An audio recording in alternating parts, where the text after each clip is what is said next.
Okay, guys, this is Brian Carter, and today we're going to briefly talk about lost calls on Vector Live, or lost text as they are now known.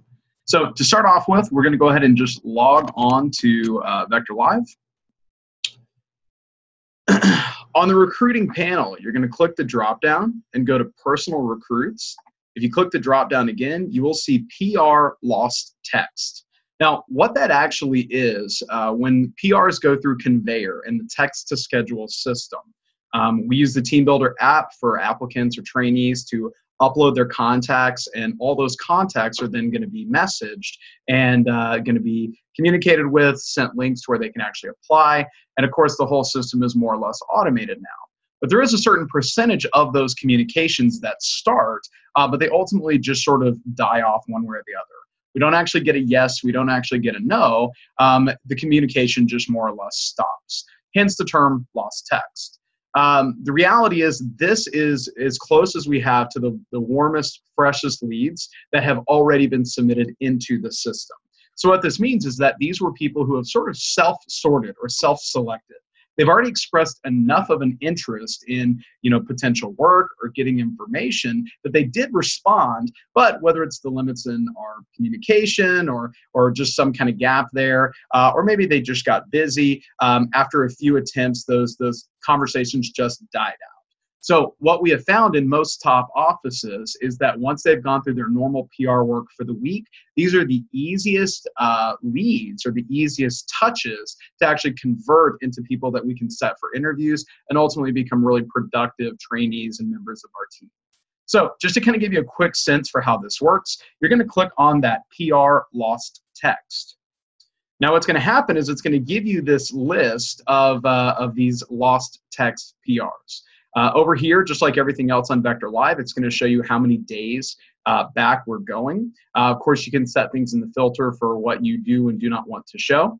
It does list over here who they were referred to by, as well as their career sales, which is really handy. And then when you click on this little kind of text icon, it will actually let you view the conversation that has happened up to that point. So for instance, if I click on here, you can see on the you can actually see on here where they have had a few messages with them.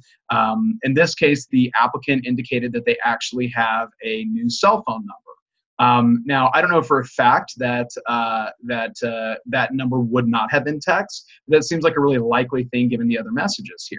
So in a case like this, I'm going to go ahead and call the applicant at that number they've listed, add that number to their contact here in Vector Live, and just give it a shot. Now, some offices have had success texting these people just from a different line.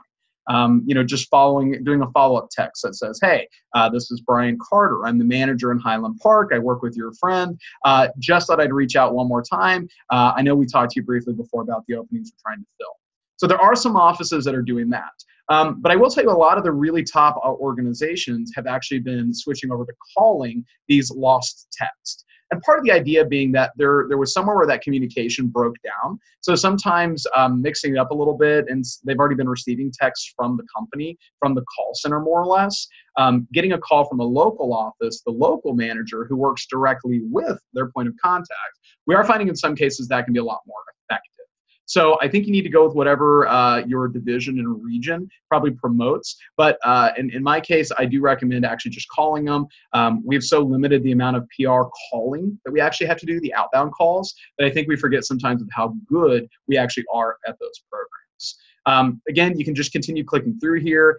You can see, for instance, this is someone that responded with interest, but they're at a conference in Chicago. And so they said they don't have time to communicate right now, but there you go. So they kind of got those automatic follow-up messages. But again, this is someone that is probably motivated. They're at a conference or out of state. That probably means they have some sort of resources or network.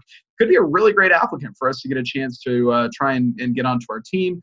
We just actually have to go through and do the work to reach out to that person. Same thing as you continue on here. And it starts to become pretty self-explanatory.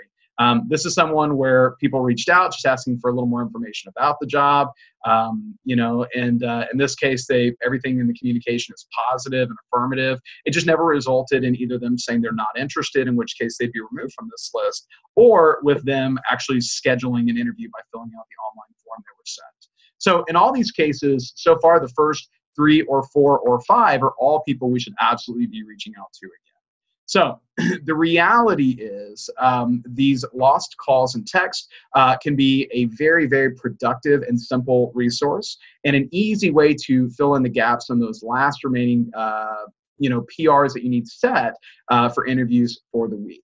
So prioritize it, make sure that it's in your schedule. It's easy to delegate as long as you give people some quality scripts to use. And let's make sure we capitalize on those available resources.